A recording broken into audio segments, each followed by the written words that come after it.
عايزة تعرفي مشروبات شتوية رهيبة ولذيذة جدا وما تشبعيش منها خالص خالص. تعالي اقولك تعملي كده ازاي بأسرع وأسهل الوصفات الممكنة اللي تقدري تعمليها في أي وقت وفي أي مكان وبأحلى الحاجات كمان. بس الأول ما تنسيش تتابعينا على قناتنا، قناة تيسير أبو دهب، وتفعلي جرس الاشتراك عشان يوصلك كل جديد من وصفاتنا. يلا بينا نبتدي. اول حاجه هبتدي اعملها معايا هو السحلب. هبتدي اضيف نص كوبايه من السكر البودره بالشكل ده، وهنخل السكر وكل المكونات اللي انا هضيفها بعد كده هبتدي انخلها. ومعايا نص كوبايه من النشا، وهبتدي انخل النشا بالشكل ده. وهضيف ربع كوبايه من الكريم شانتيه بالشكل ده. وهبتدي اضيف ربع كوبايه من الحليب البودره بالشكل ده، اي نوع بقى انت تحبيه على حسب ما تحبي. وهضيف كوباية من الرز المطحون ومعاه فص مستكة مطحونين بالشكل ده. وهبتدي برضو أنخل الرز. بعد كده هبتدي أضيف نص كوباية من السمسم، ونص كوباية من جوز الهند، ونص معلقة صغيرة من الفانيليا، ونص معلقة صغيرة من القرفة. بعد كده هبتدي اقلب المكونات كويس جدا جدا جدا، وما تزهقيش من التقليب بحيث المكونات تتجانس مع بعضها كلها. ولما تيجي تجهزيه عشان تشربيه يبقى طعمه لذيذ وفي نفس الوقت مفيد.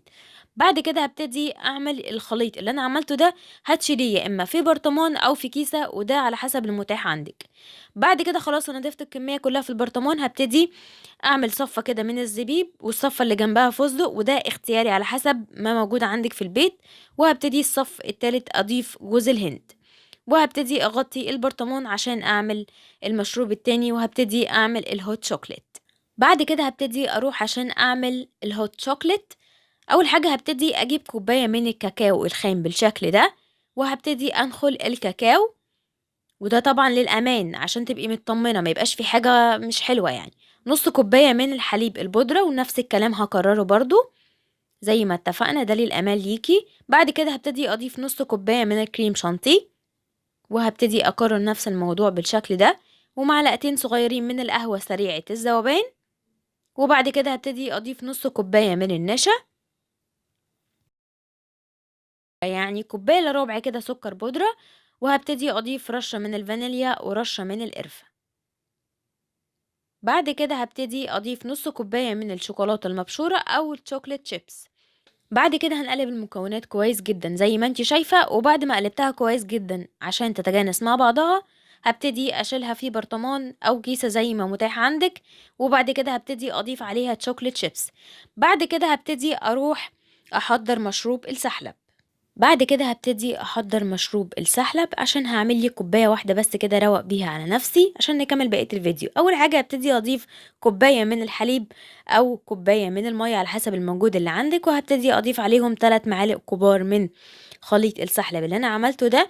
وهبتدي اقلب كويس جدا على البارد لحد ما يدوب خالص مع بعضه. بعد كده هبتدي اضيفه على النار، وبرده هبتدي اكمل تقليب لحد ما يديني خلاص السحلب بيغلي، يبتدي بالغليان. ابتدي خلاص انا هشيله من على النار، واداني كده القوام المطلوب بالشكل ده زي ما انتي شايفة كده. كده ده القوام المطلوب بعد ما غلي وبعد ما قلبت كويس وتمام والدنيا حلوة.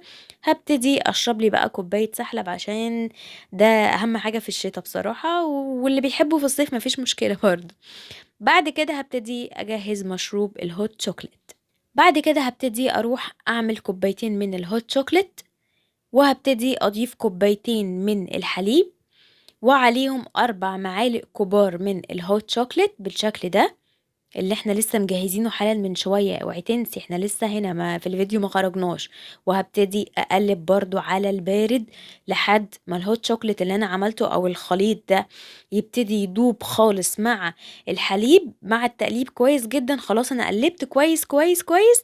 هبتدي اضيفهم على النار بالشكل ده، وبرضو هبتدي اكمل تقليب لحد ما يبتدي يغلي معايا.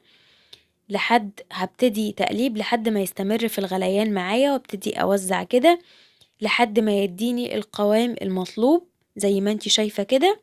وانتي كده كده هتلاحظي الفرق يعني. فكده خلاص الهوت شوكليت بقى جاهز معايا. عشان أشربه، وبالهنا والشفا على قلوبكم، ويا رب تكونوا استفدتوا النهاردة من الحلقة دي. دي كانت أسهل وصفة من وصفاتنا على قناتنا، قناة تيسير أو دهب، وكل الوصفات اللي جاية إن شاء الله هتعجبك.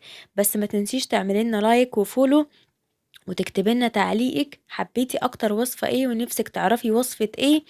وشكرا ليكوا جدا، وما تنسوش تفعلوا جرس الاشتراك عشان يوصلكوا كل جديد.